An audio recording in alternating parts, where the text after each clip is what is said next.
भाग में हम लोग पढ़ने वाले हैं कि कंप्यूटर की पीढ़ियां। तो जैसा कि किसी भी चीज का विकास एक साथ नहीं होता है, किसी भी चीज का निर्माण भी एक साथ नहीं होता है।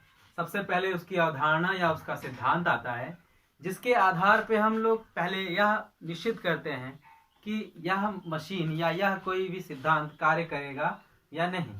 तो धीरे धीरे उसमें सुधार होता है, उन पर प्रयोग। ठीक इसी प्रकार जब प्रारंभ में कंप्यूटर बनाया गया था, तो ऐसा बिल्कुल नहीं सोचा गया था कि कोई ऐसी मशीन होगी जो सभी वर्क कर सकेगी।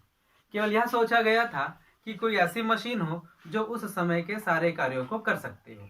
तो उस समय के सारे कार्यों को करने के लिए प्रारंभ में गणना का कार्य था, जैसे कि छोटी छोटी चीजों को जोड़ना।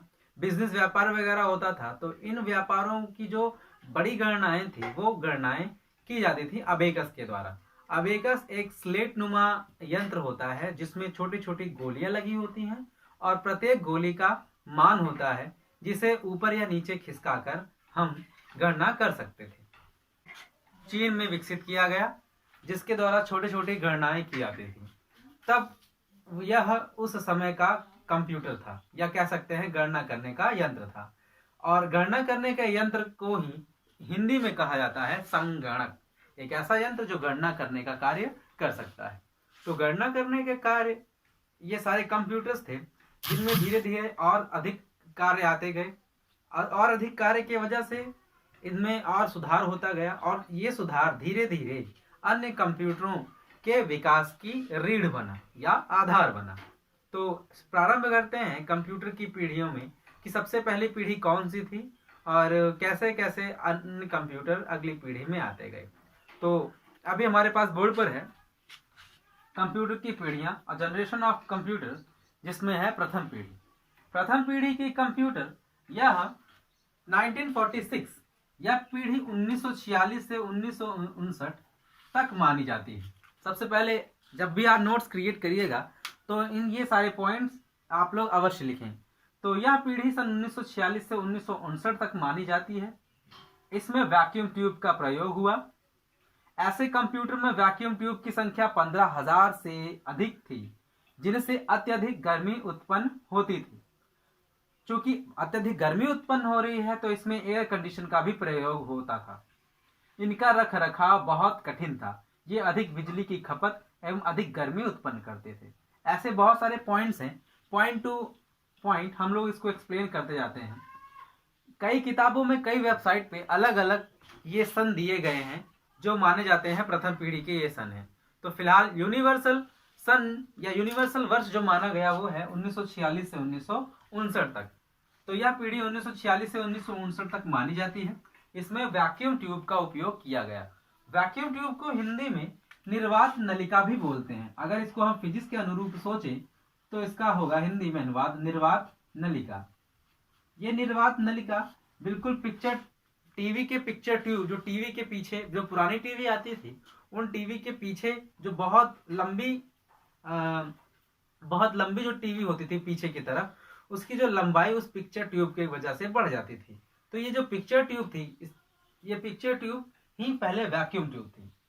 तो वैक्यूम ट्यूब किस प्रकार की होती है, एक छोटा सा चित्र बना रखा है हम लोगों ने। ये वैक्यूम ट्यूब कुछ इस प्रकार से नजर आती है। अब अगर इस प्रकार के वैक्यूम ट्यूब लगभग 15,000 की संख्या में लगाए जाएंगे, तो इस कारण से उस पीढ़ी के कंप्यूटर के आकार में वृद्धि होगी। आकार में वृद्धि के साथ साथ उस पीढ़ी के कंप्यूटर में अत्यधिक गर्मी उत्पन्न होगी। क्यों? क्योंकि अगर लगभग 15,000 से अधिक वैक्यूम ट्यूब का प्रयोग करेंगे, साइज बढ़ेगा, अर्थात कंप्यूटर का आकार बढ़ेगा। आकार बढ़ने के साथ साथ उसमें अत्यधिक बिजली की आवश्यकता होगी। Because of any computer is working on electricity. तो कंप्यूटर अगर इलेक्ट्रिसिटी पे वर्क करेंगे और वैक्यूम ट्यूब लगा होगा, तो वो बहुत अधिक गर्मी उत्पन्न करेगा, साथ साथ बहुत अधिक बिजली उपयोग करेगा, जिससे कि अत्यधिक गर्मी उत्पन्न होगी। अब इसी गर्मी को कम करने के लिए यूज किया गया एयर कंडीशनर। अगर हम कुछ ऐसा कल्पना करें कि हमारे पास एक ऐसा स्क्वायर फीट इतनी बड़ी जगह है, उस बड़े से हॉल में कंप्यूटर सेट किया गया है और अत्यधिक गर्मी, अत्यधिक बिजली उपयोग कर रही है, तो कहीं ना कहीं इसमें एसी का प्रयोग अवश्य, या ठंडा करने के लिए किसी न किसी तरीके का प्रयोग करना पड़ेगा, जिससे कि उनके उपकरण सुचारू रूप से चलते रहें। अगर हम वर्तमान से तुलना करें तो यह पीढ़ी हमारी पीढ़ी से बहुत स्लो थी, अर्थात कंप्यूटिंग गणना करने की जो क्षमता है वो बहुत कम थी। ओके, तो गणना करने की क्षमता अगर वो फिक्स नहीं था, कहीं ना कहीं उसमें भिन्नता प्राप्त होती थी, जिससे कि हमारा फाइनल आउटपुट को जज करने में, निर्णय लेने में परेशानी होती थी। अब आगे बढ़ते हैं। ये उस पीढ़ी वर्तमान की पीढ़ी की तरह वाले कंप्यूटर नहीं है कि हमें इनपुट देने के लिए कीबोर्ड से टाइप करना पड़ता था। इसमें इनपुट देने के लिए पहले पंच कार्ड का उपयोग किया जाता था। ये पंच कार्ड आप कुछ दिनों बाद पढ़ेंगे कि पंच कार्ड वर्क कैसे करते हैं। तो पंच कार्ड के द्वारा इंफॉर्मेशन कंप्यूटर में पहले स्टोर करनी पड़ती थी। पंच कार्ड पे कुछ विशेष सिंबल्स होते थे जिस पर वो सिंबल्स इनपुट के रूप में काम करते थे। तो ये पंच कार्ड में इस पीढ़ी की कंप्यूटर में पंच कार्ड का प्रयोग होता था, तथा संग्रहण या स्टोरेज, किसी भी प्राप्त परिणाम को स्टोर करने के लिए मैग्नेटिक ड्रम का प्रयोग किया जाता था। मैग्नेटिक ड्रम एक प्रकार का मेमोरी कार्ड ही होता है। वर्तमान में अगर हम कहें तो ये एक प्रकार का मेमोरी कार्ड है। मैग्नेटिक ड्रम को हम और अच्छा समझेंगे इनपुट और आउटपुट वाले भाग में। और नेक्स्ट है यह मशीन भाषा और असेंबली भाषा पे आधारित थी, अर्थात यह कंप्यूटर मशीन भाषा और असेंबली भाषा पे आधारित थी।